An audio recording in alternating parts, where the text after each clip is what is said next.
Olá, sejam muito bem-vindas a mais uma Anti-Diet Talk.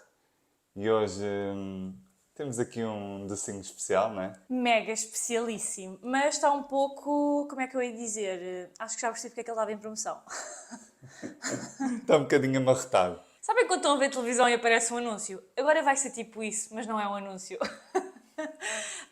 Basicamente, estávamos a editar este podcast e achámos que seria giro proporcionar a oportunidade de terem uma chamada de 20 minutos sem qualquer compromisso connosco. Então, vamos deixar o link na descrição deste episódio. Quem quiser, basta aceder ao link, deixar o seu contacto e depois escolher o dia e horário em que querem fazer esta chamada. Como eu disse, é totalmente sem compromisso, gratuita, e o objetivo da chamada é, no fundo, acrescentar-vos valor ao vosso contexto individual, ou seja, aqui no podcast nós acabamos por falar para um contexto Genérico. e o objetivo aqui é adaptar durante esses 20 minutos ao vosso contexto para vos ajudar, no fundo, a atingir o vosso objetivo. Sim, sem dúvida. Então são 20 minutos que podem ter connosco de forma individual, em que vamos olhar para os vossos desafios, para o vosso momento atual e vamos direcionar-vos e dar-vos uma maior clareza acerca do momento atual e acerca do momento desejado e também alinhar expectativas, que às vezes as expectativas estão completamente desalinhadas e isso também é um grande fator de frustração. Então, eu aproveitaria esta oportunidade connosco porque de facto temos essa capacidade de gerar valor nas pessoas que acompanhamos, então estamos a fazer a proporcionar esta oportunidade. Se sentires que é para ti, siga. É isso, clica no link da descrição e vamos já voltar para o nosso episódio. Está um bocadinho amarretado. Não é novidade este doce para nós. Vamos sim, explicar aqui um bocadinho. Oh Tiago, então se és para explicar não é para comer. Bem, enquanto tu explicas eu como, não podemos estar os dois a fazer a mesma coisa. Está bem. Basicamente isto é uma sanduíche de filipino. Eu depois vou deixar para quem estiver a ver. Eu vou deixar a imagem da embalagem e eu amo este gelado. É tipo perfeito. É que junta a bolacha, sanduíche, com chocolate branco que sabe mesmo a filipino. Então é tipo... Há um também da Kinder, que já provámos também, não é tão bom corneto. quanto este. Este é... esse é corneto, exato. Não, mas mesmo este corneto de Filipino também é bom. Não é tão bom como a sanduíche. É que eu acho que a melhor parte aqui tipo, é teres o chocolate branco que sabe a filipino, mas depois tens a sanduíche que eu acho que é a melhor parte. É mesmo bom. Nós já costumamos comer isto, né? Em casa. Quase nunca encontramos, está sempre esgotado, mas está em promoção no continente. Se quiserem, corram. Não contribuem é para isto esgotar mais vezes. Bem, nem vos digo, nem vos conto. Este geladinho... Ui, ui. Eu acho que hoje não vou ser Anselmo. Hoje não vai ser Anselmo, né? Sabes que eu recebi uma mensagem no Instagram de uma Do menina muito querida, a elogiar o podcast, etc. E a pedir se eu podia explicar a questão do Anselmo, porque ela não apanhou e nós dissemos isso num podcast, num episódio, e depois assumimos que as pessoas estão a ver todos os episódios pela ordem. Por isso, acho que podemos dar só um pequenino contexto, só para quem... Eu diria que ela tem que recuar e ver os episódios anteriores. Mas é que nem sabes dizer qual é. Basicamente, explicação de 30 segundos. Eu comecei a reparar, enquanto editava os episódios, que dava sempre notas menores que o Tiago. E depois estávamos aqui a falar sobre isso e eu disse que me sentia o Anselmo no The Voice, porque na audição do Fernando Daniel ele só virou a cadeira, faltavam para aí 3 segundos para a música terminar. Ou seja, era evidente para todos que aquilo era um talento incrível, mas ele estava ali, não, vamos fazer difícil. Então a Clara estava a fazer essa analogia, né? Então pronto, ficou e agora... Agora é o Anselmo e já não volta a dar. Mas hoje não vou ser Anselmo porque hoje eu vou dar um 4.95. Epá, eu dou um 5. Este é talvez o meu gelado favorito. Eu acho que não só não quer dar um 5 porque há sempre espaço para melhorar. Ele podia estar mais rijinho, mas eu acredito que isso tenha a ver com Não, eu acho que a não. questão da viagem, de não me termos metido muito tempo no congelador.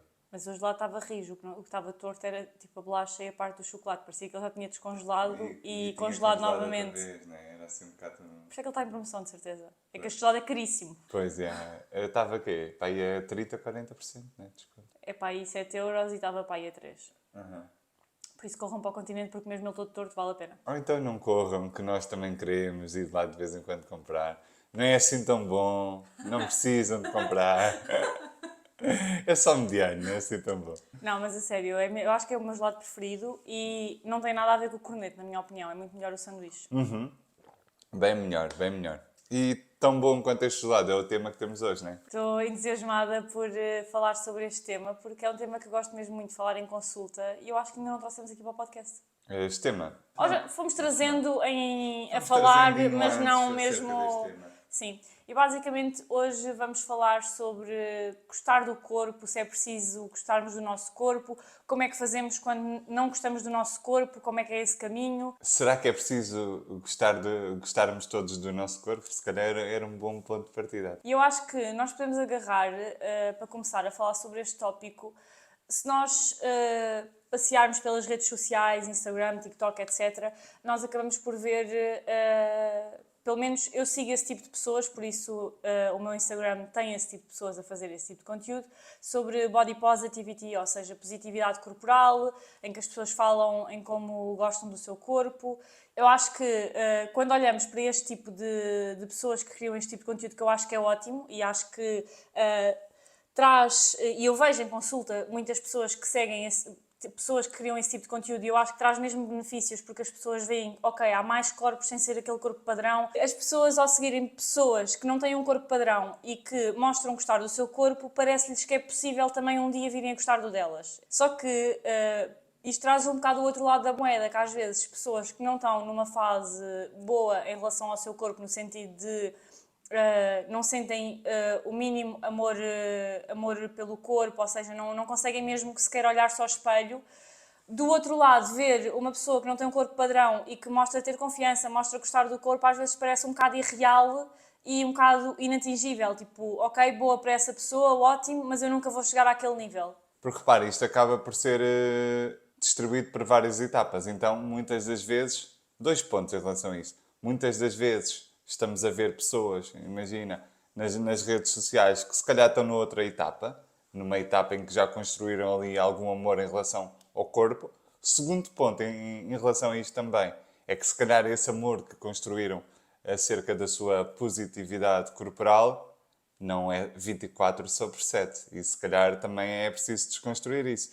Ou seja, é normal, é comum e é ok não estarmos sempre apaixonados pelo nosso corpo. Aliás, eu diria que isso até é um bocado irreal de pensar que isso vai acontecer. É que eu estou a dizer isto porque muitas vezes no nosso imaginário temos presente que pessoa X ou a pessoa Y, pessoa, sabes, aquelas pessoas que dizem pessoas,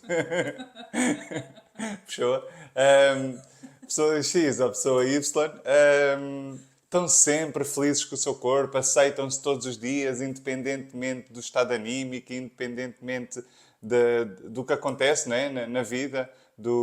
Nem todos os dias nós acordamos com a mesma disposição, nem todos os dias nós nos amamos da mesma forma. Então é natural que haja alguma volatilidade nesta questão do respeito, da aceitação, do amor pelo próprio corpo. E eu acho que isso é um bocado transversal a todas as coisas que as pessoas partilham nas redes sociais, porque tu estás a ver um frame daquela pessoa e eu acho que talvez noutro tipo de coisas nós já tínhamos entendido ou às vezes de forma inconsciente ainda não entendemos bem, mas acho que no geral a maior parte das pessoas quando olha para o Instagram de outra pessoa e vê aqueles frames já consegue se calhar fazer o exercício de ok, aquilo é um pedaço do dia daquela pessoa, não significa que a pessoa não discuta com o marido, não tenha problemas com os filhos, não tenha problemas no trabalho, é um frame daquele momento, né?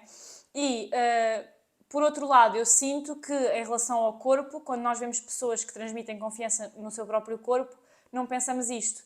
Pensamos, apesar de se calhar conscientemente fazer sentido, eu acho que a ideia que passa é, não, aquela pessoa é confiante 24/7 e sente-se sempre super bem, nunca tem dias maus, nunca tem dias que nada fica bem, que o cabelo está horrível. Desconstruiu completamente os seus condicionamentos. Mentira, Sim. não desconstruiu completamente. Estamos todos a tirar camada após camada diariamente. E isto para dizer que nós, para começarmos a gostar do nosso corpo, não precisamos de gostar dele. É um caminho que, como tu disseste, passa por várias etapas e nós podemos fazer aqui a analogia com uma relação amorosa, por exemplo, em que a primeira etapa é o respeito. tu, quando conheces alguém em que não tens qualquer sentimento por essa pessoa, e pode ser o caso de muitas pessoas que nos estão a ouvir que não têm sentimentos positivos com o seu corpo, mas a base é respeitá-lo. E a base que tu tens que ter para um desconhecido não é amor, é respeito. É respeito, é tentarmos ter uma postura de não julgamento, não é? Estarmos abertos, não é? Para a pessoa se poder manifestar, se expressar tal e qual como ela é. Então aqui a primeira etapa, como disseste bem, é o respeito. Não necessariamente temos que amá-lo, mas se calhar começarmos por respeitá-lo. E como é que isto se pode manifestar na prática? Se calhar não castigar o corpo com autopunição através de exercício excessivo, através de medicamentos, por exemplo, que às vezes se tomam, muitas das vezes restrições, ia dizer muitas das vezes nem foram receitados, mas as pessoas tomam, através de restrições, dietas que não fazem qualquer sentido e que vão prejudicar o corpo, ou seja, não é um ato de respeito eu estar a fazer uma dieta tendo como objetivo final a autorrejeição, né? Como não me aceito, quero mudar aquilo que eu não aceito. Então, isso não é um ato de respeito. Eu acho que se pensarmos nisto de uma forma... Se trouxermos consciência para este tema, faz todo o sentido que o respeito esteja sempre presente, porque o teu corpo, primeiro está contigo desde que tu nasceste e foi evoluindo contigo à medida que tu também vais evoluindo. E depois é o teu veículo. É o que te permite fazer tudo na tua vida. Às vezes, imagina, não gostas do teu corpo, mas, por exemplo, gostas de sair com os teus amigos. O que te permite sair com os teus amigos é o teu corpo. Não gostas do teu corpo, mas gostas de estar no sofá a ver uma série e a descansar, como toda a gente acha que deve gostar. É o teu corpo que te permite estar nesse sofá, estar a descansar. Ou seja, olhar para o corpo de uma forma mais neutra, em que nós não temos que gostar dele, mas nós temos que respeitá-lo e tratá-lo como o veículo que ele é, que nos permite, no fundo, sobreviver. E eu acho que isto pode-se traduzir, por exemplo, em pequenas atitudes, que não são assim tão pequenas, que tu acabaste de dizer algumas, de não fazer restrições, não compensar aquilo que comemos com atividade física.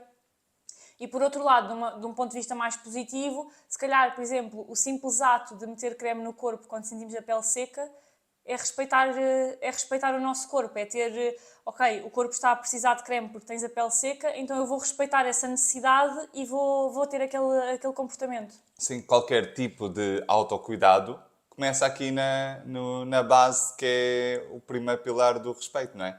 Ou seja, eu como respeito, nós não tratamos ou não queremos saber de coisas que não temos respeito, não é? Então, o autocuidado é sempre uma forma de começarmos a manifestar a criar este respeito interno. Porque eu acredito que isto é criado. Ou seja, ninguém nasce a respeitar-se imenso a si, ao seu corpo. Isto é uma construção interna, é desenvolvimento pessoal. Então, sim, sem dúvida que qualquer autocuidado pode ser muito benéfico aqui nesta fase. Nesta fase que vai durar para a vida inteira, óbvio. E eu acho que depois disso é que podes falar de aceitação. E logo aqui nós vemos que as pessoas começam completamente ao contrário. Porque as pessoas querem se aceitar, apesar de não gostarem de si, ok? Mas não começam pela base, que é respeitar o seu corpo. Então muitas vezes as pessoas querem se aceitar, mas ao mesmo tempo estão a fazer exercício em excesso, não estão a comer o suficiente para aquela atividade física que estão a fazer, estão completamente em autorrejeição, como tu disseste. Então a aceitação é impossível. Não é sequer realista pensar nisso. E começa-se um bocadinho ao contrário. E depois de nós respeitarmos o nosso corpo na prática, e isto não é uma coisa que estalas os dedos e já está, é um trabalho que vais fazendo de desenvolvimento pessoal, aí sim podemos falar de aceitação, em que nós começamos a aceitar o estado atual. O que não significa que nós gostemos do estado atual. Isto é importante. Significa sim que... Respeitamos o estado atual. Exatamente, respeitamos e aceitamos que aquele é o estado atual em que nós estamos. E olha, eu acho que é importante olhar sempre de uma perspectiva positiva, que é esse estado atual, por muito que tu não gostes dele, que te permitiu chegar onde chegar e teres a idade que tens e estares vivo. Olha, em última análise, é o que te permite estar a ponderar novas etapas e fases na tua vida. Exatamente. Se tu não tivesse esta fase atual, por exemplo, agora a pessoa está a ouvir-nos, está a ouvir este episódio, é esta fase atual que está a dar-lhe o discernimento de ir procurar novas informações, de ir procurar novas possibilidades. Então, agradece a esse estado atual pela oportunidade que te está a dar de crescer. E depois, tal como numa relação, passamos para a confiança, que é uma coisa que demora a construir, principalmente quando vem de um ponto em que a confiança já foi quebrada anteriormente, e confiar nos sinais que o corpo te envia, sabendo, isto é uma relação um bocado bilateral, porque tu tens que confiar nos sinais que o corpo te envia e só assim é que ele também te vai responder dessa forma. Só assim é que, por exemplo, vai ser possível tu teres alimentos em casa, tipo este gelado, e não comeres a caixa toda numa noite, porque tu sabes que o gelado está lá no dia seguinte e tu sabes que podes comer todos os dias que te apetecer. Então é uma relação bilateral em que tu ouves os sinais que o corpo te envia e ao mesmo tempo ele já não está obcecado com a comida, com a atividade física, o que seja. Sim, e isto tem a ver com aquele mecanismo de escassez que já falámos aqui várias vezes. Quando estamos em dieta, o cérebro, a dieta é uma agressão para o cérebro. Então, como estamos sempre entre a dieta, deixar dieta, o cérebro já sabe que, já prevê que pode vir por aí uma nova dieta. Então, sempre que tem aqui uma margem para poder comer, come em exagero, porque ele não sabe quando é que vai ser a próxima restrição, não é? Então lá está, é a sensação de escassez, de falta, de necessidade, e é melhor aproveitar no presente porque eu não sei quando é que poderei ter novas oportunidades no futuro. Qual é a questão? Quando realmente desconstruímos isso e passamos um tempo suficiente, que é individual para cada pessoa, o que é o suficiente, sem restrições, o que acontece é que o cérebro começa a perceber, ei, para tudo que este mecanismo já não faz qualquer sentido. Porque eu não preciso de me defender de uma possível nova agressão, porque de facto já não há novas agressões, já não há novas dietas. Então não é preciso exagerar. É como tu disseste, eu até posso ter ali 30 gelados. Então, mas se eu posso comer, por que é que eu vou exagerar? Eu às vezes gosto de dar exemplos, por exemplo, relacionados com a educação ou assim. Por exemplo, eu dou várias vezes este exemplo na consulta. Imagina dois padrões de educações diferentes, em que uns pais dão uma educação mais tendo como base a autorresponsabilidade, ou seja, aos adolescentes, neste caso, vá.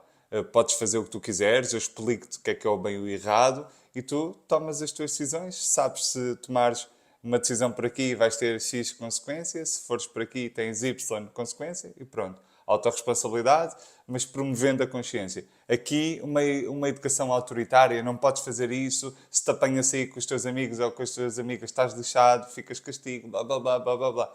Quem é que vai ter maior tendência de exagerar? É o padrão A, em que realmente ele pode, através da autorresponsabilidade, fazer as decisões da sua vida, ou o padrão B, em que é completamente castrado, uma educação super apertada, super rígida. É óbvio que é o padrão A que tem menor tendência ao exagero. Porquê?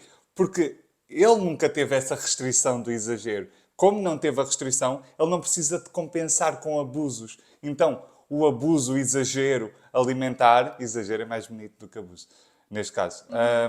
O exagero alimentar é uma compensação da restrição que nos foi implementada na vida. Então eu gosto desta analogia porque acaba por mostrar de alguma forma que isto é transversal à sociedade, Sim. a vários assuntos da sociedade. E quando pensas na comida, por exemplo, agarrando novamente na caixa de gelados, que foi o que me lembrei, não é natural tu quereres comer uma caixa de gelados toda de seguida.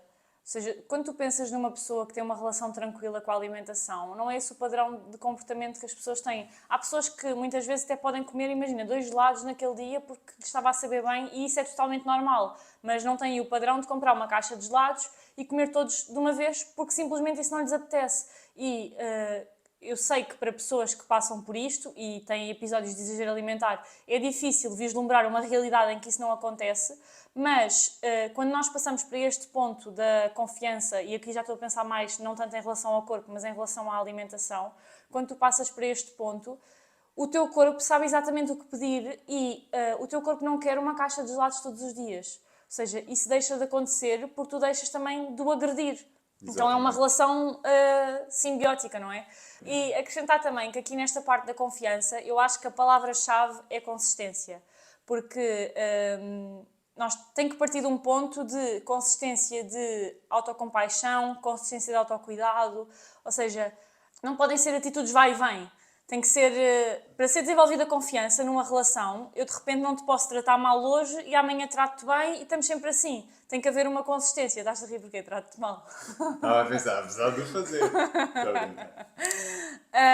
Tem que haver uma consistência para ser criada uma confiança, não é? Então com o corpo é exatamente a mesma coisa. Eu não posso querer fazer dieta num dia, depois no outro afinal já não vou fazer dieta. Tem que haver uma consistência de autocuidado e autocompaixão para ser gerada esta confiança. É a base. Sem dúvida, sem dúvida. Então, e o último pilar acaba por ser, lá está, o amor corporal. Só que a questão que eu fiz logo no início mantém-se, que é, será que precisa de haver, toda a gente precisa ter este amor corporal? Será que toda a gente vai conseguir construir este amor corporal? Eu acho, primeiro, mais importante que isso, o amor próprio, o amor pelo corpo, não é uma coisa estática. E há sempre coisas, não é real pensar, se calhar, que vamos gostar de tudo. Tal como numa relação, há coisas que eu não gosto em ti. Há atitudes que tu tens, ou comportamentos, ou coisas que fazes que eu não me identifico, mas consegues chegar a um consenso para, no final, a base está lá e resulta. E fazer cedências, né? Melhorar, fazer cedências. Lá está, é o processo de respeito, de confiança, não, de aceitação, de confiança. No amor, eu acho que, no amor pelo corpo, eu acho que isso também está lá, ou seja, tu não tens que gostar de todas as partes do teu corpo, tu ainda assim podes ter inseguranças, mas isso não implica que não ames o teu corpo. Eu acho que isso que estás a dizer também é importante, que nós não temos todos que chegar a este patamar pelo menos ao mesmo ritmo. Ou seja, isto não é uma coisa tipo uma meta, percebes?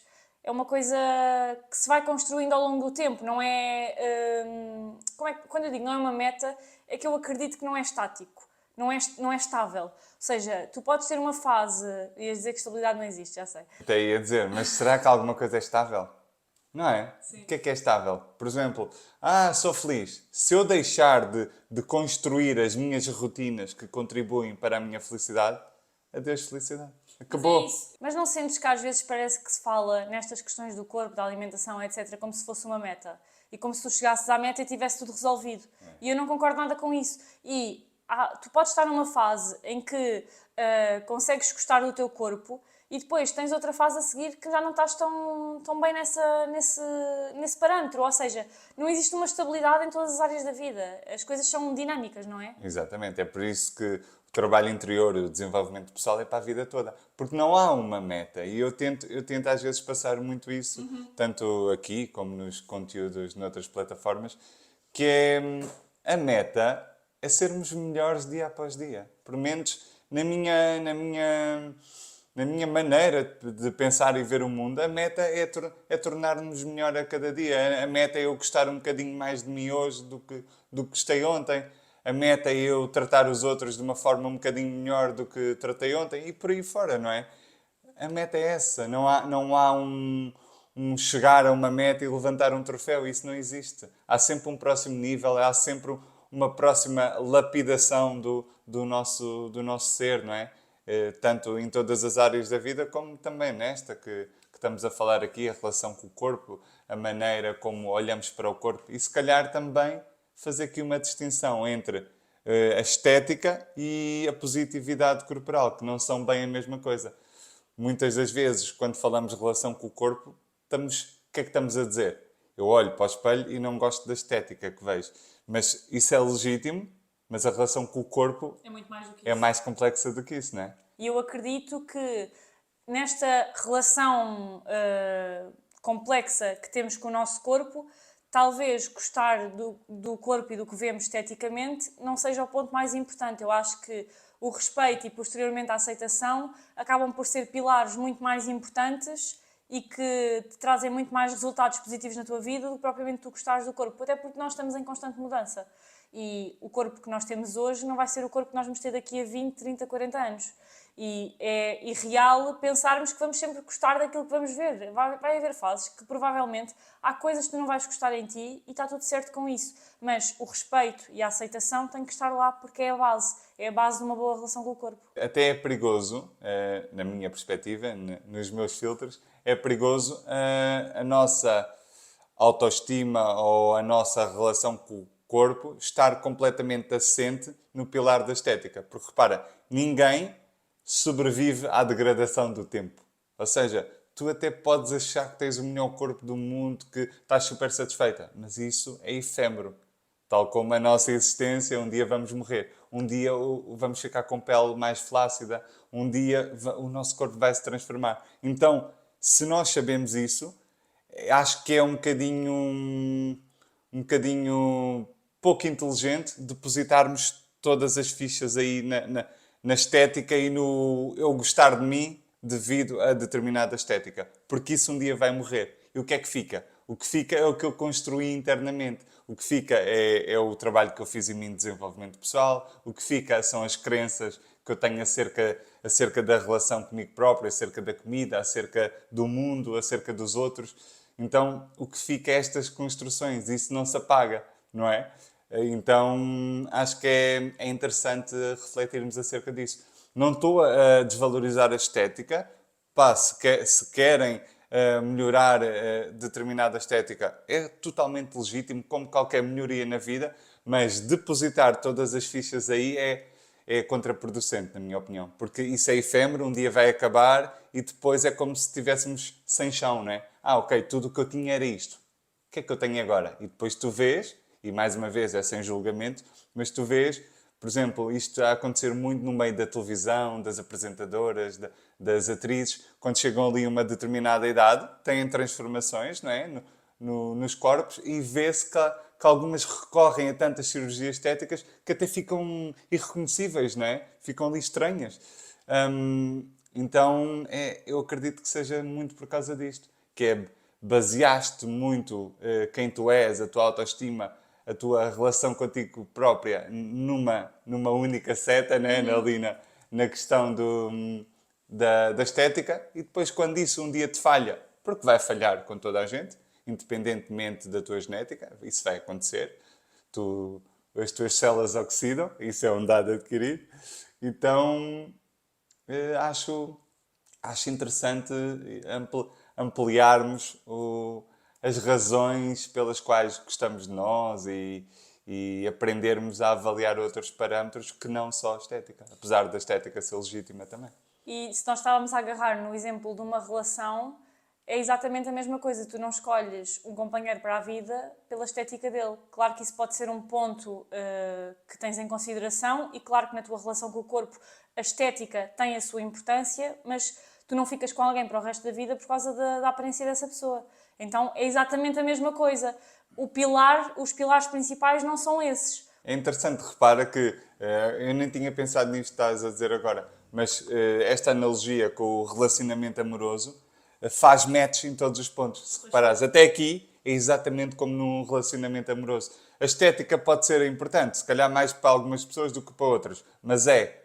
Mas através da estética é possível ter um relacionamento para a vida toda. Se o único pilar, se a única energia que nós depositamos é naquele parâmetro, o que é que vai acontecer?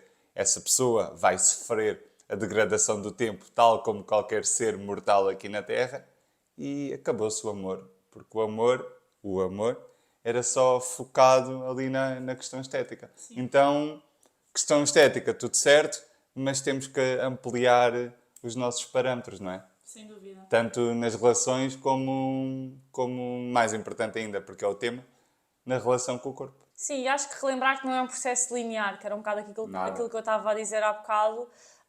E se desse lado existe alguém que tem estes desafios na relação com o corpo, saiba que nós podemos ajudar. É um tema que nós trabalhamos muito nas nossas consultas de terapia nutricional e, portanto, eu vou deixar o link das consultas na descrição do episódio para se alguém quiser saber mais informações. E acho que podemos passar para a tolice da semana. Nós não cantámos a música do Tocinho. Ah, pois não. Agora já está. Agora já está, já. Estávamos com tantas ganas. Pois foi, mas este lado é tão bom. É. Mas não vamos voltar aí, né? Que isso foi no início. Passar para a tolice da semana, que foi o Tiago que a trouxe, que eu nem sei o que é. Então, a tolice da semana está relacionado... Olha, e vem... Não foi de propósito, porque quando eu escrevi, eu apontei, tirei um anotamento que queria falar disto. Eu nem sabia que o tema deste episódio seria este, porque nessa altura ainda não estava decidido. Então, mas é engraçado como faz match. Qual é que é o tema? positividade tóxica. E porquê é que eu me lembrei disto? Lembrei-me disto porque semana passada estava a ter um dia down. Às vezes tenho, né? Sou ser humano e tenho destas coisas também. Estava a ter assim um dia down, sem motivo aparente, e estava só a pensar, meu, "Eish, sinto-me, sabes, é como se naquele dia me tivesse a sentir vazio, sem alma, sabes? E depois estava ali a dar uma scrollada no Instagram, e apareceu-me um post de um psicólogo que eu sigo, que ele por acaso é muito bom. É muito bom o conteúdo dele, eu não conheço o trabalho, mas acredito que seja, que é o Afonso. É melhor não dizer o nome, eu depois deixo no Ok, episódio. Afonso. Não digas. Começa com B, o apelido Barri. Agora vou ver aqui já, agora não é? Afonso Barri. Pronto. Ahm, Olha nós a fazer olha, referência olha, olha. a ribança. A Ribança. Eu disse com B, não, é com A. Afonso Ribança. E o post dele dizia lá que está tudo bem não estar tudo bem. Eu falo por mim, que às vezes dou por mim com aquela exigência que tenho que estar bem, tenho que estar num nível energético mais alto, etc. Mas pá, a verdade é que se calhar há dias que não é o suposto. Tal como há dias que, sei lá, que tenho mais fome e menos fome, se calhar normalizar que há dias que estou mais ou menos feliz, estou mais ou menos energético, se calhar também normalizar isso, em vez de fazermos logo uma pressão imediata, tanto a nós como aos outros. É pá, olha aí, mete aí um sorriso na cara, ou devias agradecer por tudo aquilo que tu tens. Já viste tantas crianças em África e estão a passar mal e tu estás aí a queixar-te da tua vida que é boa. Certo, mas se calhar também tenho que aceitar a emoção de tristeza. Porque repara, tudo funciona em dualidade, né? Tudo funciona. Existe o preto porque há o branco, existe a felicidade porque Sempre o outro lado da há a moeda. tristeza. Então é esta dualidade, é este contraste que permite-nos. Repara, eu só sei que estar alegre é bom porque eu já presenciei a tristeza. Então, aceitarmos que existe sempre o lado da moeda, não é? O outro lado contrário, é importante para a vida. E depois, quando estava a ver o post, ele estava a dizer isso. Porque, repara, é uma diferença muito grande entre pensar positivo e ter positividade tóxica. Pensar positivo é simplesmente fazer o exercício de eu olho para as coisas que são resolvíveis na minha vida e arranjo uma forma ativa de resolver, focado na solução. Ou então, as que não são resolvíveis, simplesmente fazer o trabalho de aceitação. Ok, eu não consigo resolver isto não dá para mudar, mas eu consigo aceitar-me. Eu consigo que isto me condicione menos.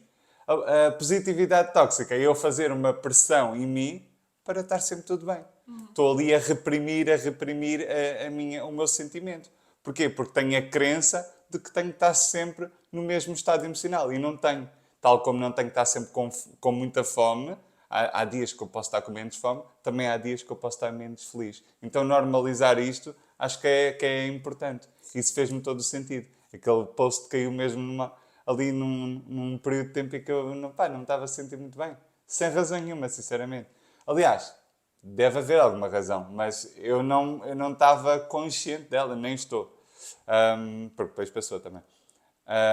Então era essa a tolice que eu queria trazer. E só para terminar e acrescentar aqui alguma coisa ao que estás a dizer, eu acho que duas coisas. Um é que é um processo de autoconhecimento, tu saberes lidar com essas emoções que não são tão positivas e que às vezes são mais desconfortáveis.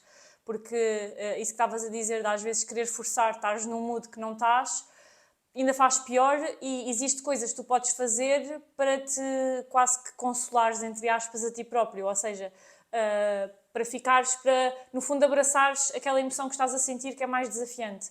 E outra coisa, estavas a dizer essa coisa dos meninos da África e lembrei-me que eu acho que é importante às vezes trazermos à consciência que o sofrimento do outro não invalida o nosso sofrimento, a tristeza do outro não invalida a nossa tristeza.